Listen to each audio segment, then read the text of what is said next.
hours again. I'm riding in a car and there's no driver behind the wheel. This is Waymo, and it's going to be the new way to get around San Diego. Plus, after more than 9 months at sea, the USS Lincoln is heading home to San Diego. How long the journey is expected to take. Charter Spectrum has completed its acquisition of Cox Communications. Coming up, I'll tell you what that means for customers and employees. And the Bolts are back in action. We're live at SoFi Stadium ahead of tonight's preseason game against the 49ers right here on CBS 8.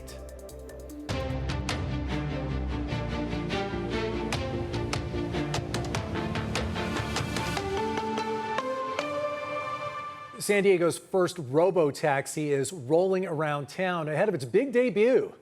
Good evening and thank you for joining us. I'm Carla Cicchetto. I'm Stephanie Simmons, in tonight for Marcella. Waymo is already giving rides to employees here in America's finest city, and it plans to open up to the public later this year.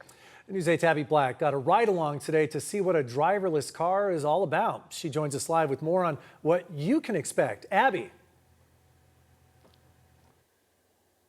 Well, Carlo and Stephanie, Waymo is already in San Francisco and Los Angeles, as well as 9 other cities across the country. Heck, my 75-year-old father's been able to hail one, but this was my first robo-taxi. And I have to admit that after the novelty wore off, I felt like it was safer than my own driving. We were able to safely get around construction, congestion, pedestrians, and cyclists. So let's take you for the ride.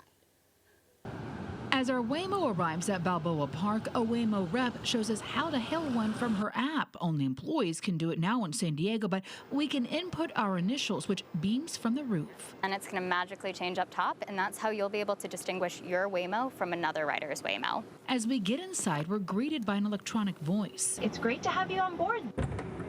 There's a button for the door and seat belts, and it's as if there are invisible hands on the wheel. Off we go from a busy day at Balboa Park to Hillcrest. A lot of congestion, cars, pedestrians, cyclists. Using the sensors on the outside of the car, it's ingesting all this information to make real-time driving decisions to help us get where we're going. The Waymo navigates around construction. Someone's walking their dog across the crosswalk, and as we approach a stop sign, I see a U-Haul in our blind spot. It has 360 vision, and it can see up to 500 meters away in all directions, day and night, and various weather conditions. So whereas you would have to look both ways before you cross the street or before you proceed, it's constantly seeing that. But what about ambulances, police, or those stories where a Waymo stops on train tracks? While the Waymo driver is in control of driving the entire time, there is basically what we call fleet response, which basically is like phone a friend. So if it notices something's wrong, they can support the Waymo driver and help give it context clues so it can continue on its way. If additional steps are required, rider support will help guide the rider in those moments. Waymo says it plans to launch in San Diego later this year, covering more than 40 square miles, and will keep expanding. So we'll take you to popular destinations like Pacific Beach, Mission Bay, and then, of course, Little Italy, and then all the way down south towards National City or a little north at Logan Heights. The Ojai isn't officially wheelchair accessible, but it's spacious enough to fit one. From the screen, you can control the temperature, recline, music, even talk to Gemini. I understand. I'm happy to chat. What's on your mind? As we ended our ride, people flocked to the car asking questions and taking pictures. We go to San Francisco all the time and we take this all the time. It's my husband's favorite. Now, Waymo has other cars such as Jaguars in some of their other cities, but they tell me that they only plan to launch an Ojai here in San Diego in its initial launch. They're also expanding in Las Vegas, Tampa, and Denver. All right, Abby, so how much is Waymo compared to other ride shares? Okay, so Waymo would not give me the exact cost on how much they'll be charging per ride. They do say, though, that they are competitive with some of the other ride shares. So I did a little bit more digging, and I found a pricing study from Obi that found that Waymo runs about 12 to 27% more than Uber nationally. But remember, you don't tip a Waymo driver, so it could end up evening out altogether. Yes, that's an excellent point. And what's the price of safety? if they keep passing all those safety standard tests. All right, Abby, thank you. After more than 9 months at sea, the USS Abraham Lincoln is finally heading home to San Diego. The USS George Washington just arrived in the Middle East to take over. News 8 has heard from families of sailors on board the Lincoln who say the long deployment took a toll on their mental health. Democratic lawmakers are also demanding answers over reports of some sailors jumping overboard to escape those conditions. The Lincoln's trip home could take up to 5 weeks. Dozens of protesters rallied outside San Diego City Hall today, demanding the city drop its contract for flock safety license plate cameras. Demonstrators call the cameras invasive surveillance, but San Diego police say the 500 cameras around the city only take pictures of license plates and the backs of cars, not people, and that they help the department to solve crime. Right now, crews are making progress against the Deiza 7 fire. It broke out yesterday in Harbison Canyon, just north of Sycuan Casino. Crews stopped it at 93 acres, and at last check, it was 50% contained. All evacuation orders and road closures have since been lifted. The cause of the fire is still under investigation.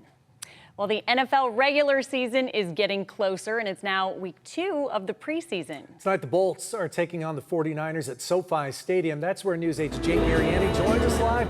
Jake, a little louder there than it was when we joined you last hour. Yeah, people starting to come in here, and I am actually joined with Kasim Osgood, the former Aztec and San Diego Charger great. And Kasim, I want to ask about your memories playing in this uniform with the Chargers. I tell you what, we had a nice run down there in San Diego. The city got behind us, started rallying, make some plays. I think the 2007 year for me was a huge one where we got out there and got on a roll. A couple losses early on in the season, but then finishing out that last of that season, man, it was we were steamrolling some teams, and unfortunately we didn't make it past that first round of playoffs. But I tell you what, the memories are there, the camaraderie, the team, the joy. We still have a little locker room on WhatsApp where we're talking about it, still giving people a little trash talking about it, but overall, I mean, that locker room was humming. I think the team now reminds me of that team where you have a lot of guys that are veteran leadership. Get out there and they're going to get those young guys humming and moving. So I'm excited for the year. Before that 2007 season, you had a quarterback that was named Drew Brees earlier in your career. He just entered the Pro Football Hall of Fame. What did that mean to you? It was something special, man. Coming out of college, Drew Brees was good friends with my quarterback in college, Adam Hall. So I met Drew early on, and I was hoping that I'd get a chance to play with him because he's a perennial All-Pro. I mean, that guy he's a legendary in the locker room, on the field. Had my first 100-yard game where one of our David Boston went down, and I got a chance to go in Pittsburgh, and he looked at me in the eye and he said, "I got all the confidence in you that you're going to do well today. Just stay with me. I got you. We're going to have a good game this game." And I had my first 100-yard game with him, and to see him going into the Hall of Fame, I couldn't see it happen for a better person. You know, it's unfortunate he left San Diego, but he went on to have a stellar career, which we all knew he would. But just to see him now be immortalized in the Hall of Fame is something that's truly special. What are your expectations for this 2026 Los Angeles Chargers team? Tyler Biadasz goes down already, a couple of concerns on the line. What do you think this team will do this year? Well, first, as we were speaking before, getting that center drafted in the draft was huge, and now you see why. It pays off. They have redundancy. So I think Coach Harbaugh paid a good key amount of attention to the line because that's the base of where it happens. Getting Justin Herbert to be able to settle early on in the season, be able to get to his third and fourth progressions and not take a lot of damage, I think will create that muscle memory so the team can go out there and start making impacts early on in the season. When you have that kind of opportunity to do that early on in the season, I think you can steamroll into the playoffs and you're on all cylinders, you're firing. And this defense, I'm telling you, look out. I don't want to be going across the middle of this defense right now. You've gone across the middle of a couple of good defenses. So for you to say that, that means a lot. Kasim, appreciate your insight so much. Thank you for taking the time and enjoy the game. You too, we've got the 49ers and the Chargers coming up right here on CBS 8. And one more time, Kasim Osgood, I'm Jake Ariani. We'll go ahead and send it back to you. Looking forward to the game and fun catching up with Kasim. Thanks, Jake. And a reminder, you can watch our supercharged game day special. That's right after this newscast at 6:30. Charter Communications is announcing it has completed the acquisition of Cox Communications. And as News 8's Alex Cheney reports, that could impact many of you, as Cox has a major presence here in San Diego. I spoke to some of the employees here at Cox Communications in Emerald Hills. They told me that they had a meeting this morning to announce the acquisition to all the employees here. So if you live in San Diego and you have Cox Communications or cable, expect some big changes on your next bill. It's a sign of just how much the cable industry is changing. The acquisition means the combined Charter Cox company now serves more than 70 million homes and businesses across 45 states. Alan Jin, a professor of economics at the University of San Diego, says this kind of consolidation is becoming more common as people move away from traditional cable. There's so much competition these days that you've got to really be big to survive. You can't be a standalone company anymore. Jin says the deal makes Charter even bigger, and that could help the company cut costs. This expanded operation just makes Charter larger. They will achieve then these economies of scale, reduce cost, and again, better able to survive in this environment. In other words, Charter can spread its costs across more customers and potentially eliminate some duplicated back office jobs. But there's a big question for customers. Will those savings actually show up on bills? Whether those cost savings are passed on to consumers is uncertain at this point. And it's not just customers who are watching this deal. The Communications Workers of America has criticized the merger, warning it could reduce competition for workers. The union made that argument when the deal was first announced in 2025. Jin says before the merger, workers could potentially use two companies to shop around for better pay. Now there's one less major employer to choose from. Economists call it a monopsony situation where you have one buyer of labor in this case. And so that might put some downward pressure in terms of wages on the workers in the industry. Charter says customers don't have to do anything right now and that all those changes will be made automatically in mid-September. I'm Alex Cheney, News 8. Thanks, Alex. San Diego County is seeing an increase in rattlesnake sightings. Still ahead, we're hearing from the experts about what to be aware of if you're going for a hike anytime soon. And how California is investing in the future of clean-powered cars. High pressure is typically referred to as our fair weather friend, but it has been our hot weather friend for weeks. We are still locked into the heat, and temperatures look to get warmer west of the mountains over the weekend and into next week. Your complete forecast is ahead.